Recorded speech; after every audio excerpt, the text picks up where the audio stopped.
Assalamualaikum warahmatullahi wabarakatuh.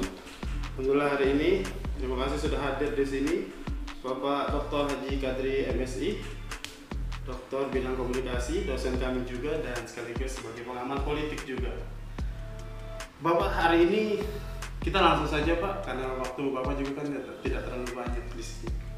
Kita mau yang sedang tren sekarang itu Pak tentang Kongres Luar Biasa Partai Demokrat Pak. Bapak sebagai pengamat politik, sebagai dokter bidang komunikasi, saya ingin bertanya dalam konteks komunikasi politiknya Pak, apa sebenarnya pesan dari Kongres Luar Biasa Demokrat ini? Oke, terima kasih. Saat hari ini memang sedang hangat-hangatnya ya dalam dunia politik di Indonesia pasca diselenggarakannya Kongres Luar Biasa, di mana Partai Demokrat pimpinan AHY memiliki rivalitas dan pimpinan Partai Demokrat Jenderal Muldoko versi Kongres Luar Biasa. Kalau dalam konteks komunikasi, Kongres Luar Biasa Partai Demokrat ini memiliki makna-makna simbolik yang beragam kalau menurut saya.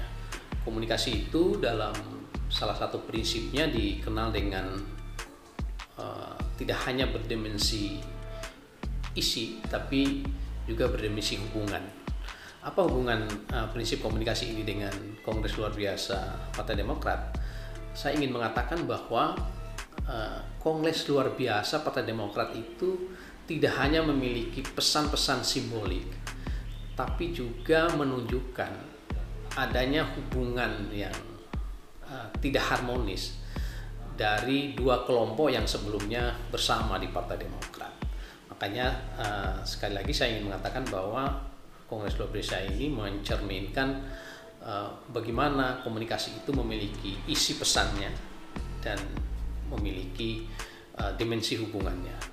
Itu yang saya inginkan terkait dengan bagaimana Kongres Luar Biasa ini dalam hubungannya dengan pesan simbolik. Terus yang lainnya kalau dikaitkan dengan pesan simbolik dari Kongres Luar Biasa ini, saya melihat Kongres Luar Biasa ini dalam konteks komunikasi dimaknai sebagai sebuah respon, ya. Karena dia dimaknai sebagai sebuah respon, tentu ada stimulus. Iya, stimulus. Kan dalam komunikasi itu dalam siklus komunikasi yang linear maupun yang sirkuler itu kan selalu ada stimulus, selalu ada respon menurut saya. Jadi kalau ditanya apa stimulusnya, kita merujuk kepada beberapa reasoning yang diberikan oleh kelompok-kelompok yang terlibat dalam KLB Partai Demokrat itu. Misalnya mereka menganggap hilangnya demokratisasi dalam Partai Demokrat, terus AHY dianggap misalnya lemah, terus keterbukaan dalam partai juga susah mereka dapatkan, dan berbagai reasoning lainnya. Ini adalah menurut saya dalam konteks komunikasi kalau kita melihat KLB Partai Demokrat ini sebagai stimulusnya, sehingga stimulus itu terakumulasi lalu direspon dengan sebuah aksi yang namanya Kongres Luar Biasa Partai Demokrat. Jadi maksud Bapak kubu dari KLB ini merasa bahwa mereka bakalan lebih baik dalam memimpin Partai Demokrat ini.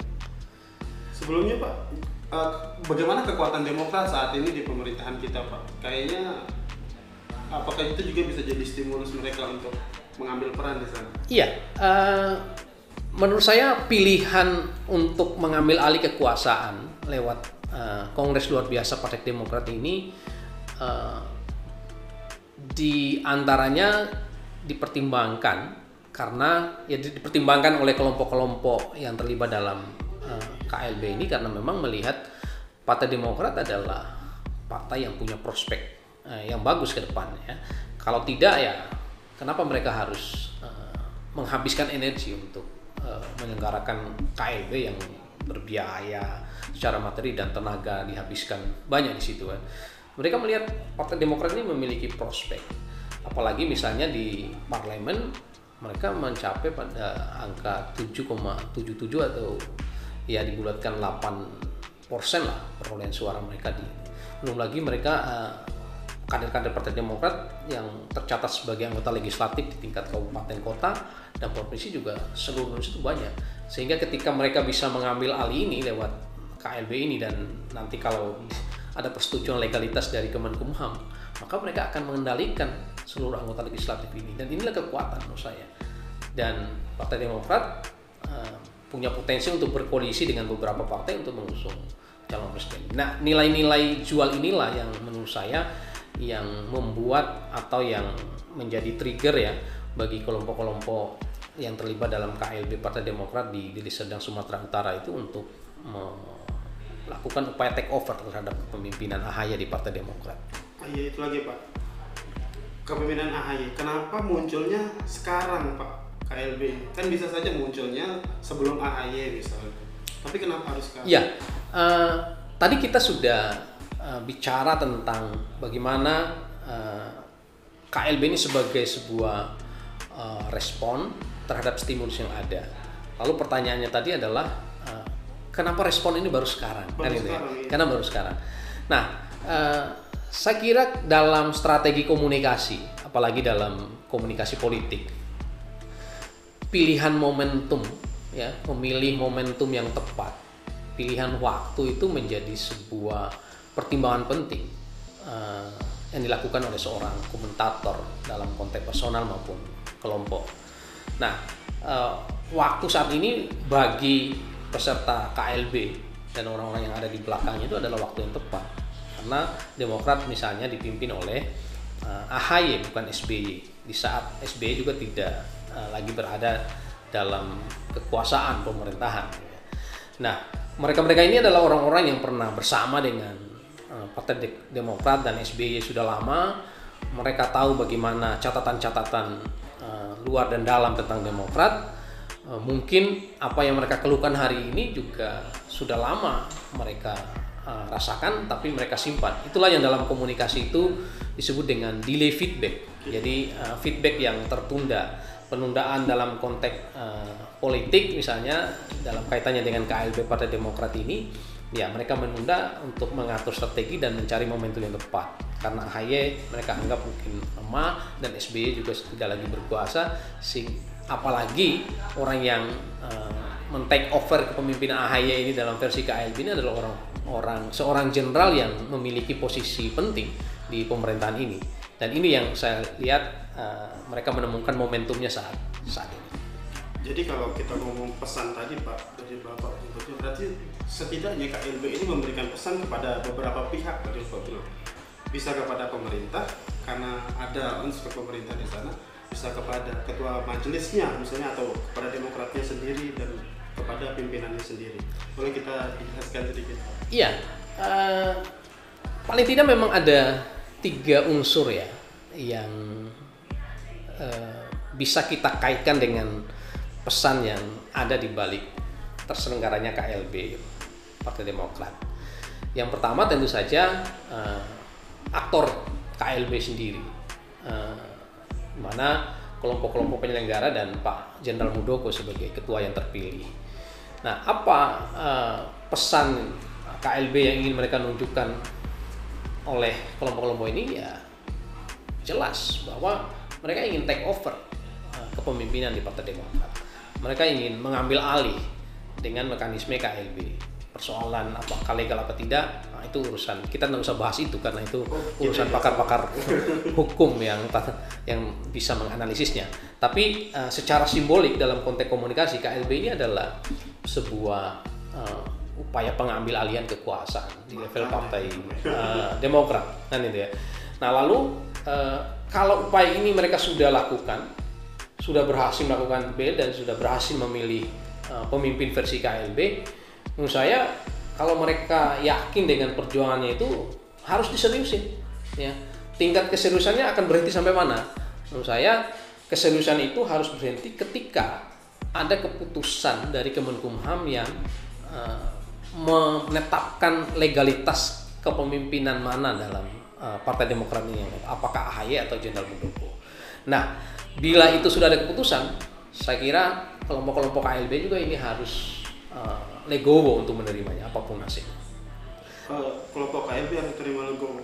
Kalau jadi menurut Bapak kan kalau seandainya Kemenkumham menentukan salah satu yang sah pada akhirnya nanti, berarti kan salah satunya Bapak harus menerima dengan legowo. Apakah mungkin bisa selegowo? Nah, sebelum saya menjawab itu, saya ingin menjelaskan pesan simbolik bagi kelompok Partai Demokrat pimpinan AHY dari KLB ini.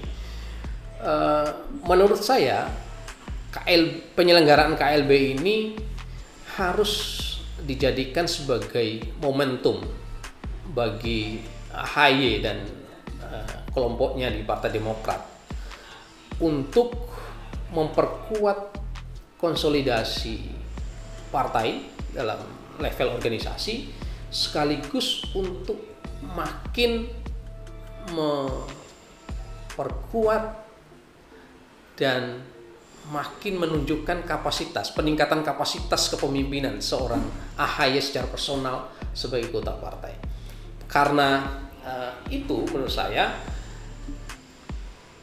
AHY dan kelompoknya di Partai Demokrat harus bisa mencermati setiap item keberatan atau reasoning yang ditunjukkan oleh kelompok pendukung KLB itu untuk dijadikan sebagai otokritik secara internal bagi Partai Demokrat. Jadi segala yang dikritik oleh kelompok KLB itu harus dibenahi oleh AHY dan kelompoknya di Partai Demokrat. Misalnya keterbukaan lah, demokratisasi yang tidak berjalan dan sebagainya. Itu secara organisasi. Nah, secara personal menurut saya momentum KLB ini memberi pesan atau harus dijadikan oleh AHY secara personal untuk semakin mempermantap kapasitas dan kemampuannya sebagai seorang pemimpin. Karena dia sudah terpilih lewat Kongres Partai Demokrat, maka AHY harus benar-benar menunjukkan bahwa dia layak memang untuk memimpin Demokrat. Keraguan-keraguan publik termasuk kelompok-kelompok yang ada di balik KLB ini terhadap kepemimpinan AHY yang selalu mendompleng misalnya di balik nama besar SBY, saya kira harus dijawab oleh AHY untuk menunjukkan kapasitasnya memang dia layak.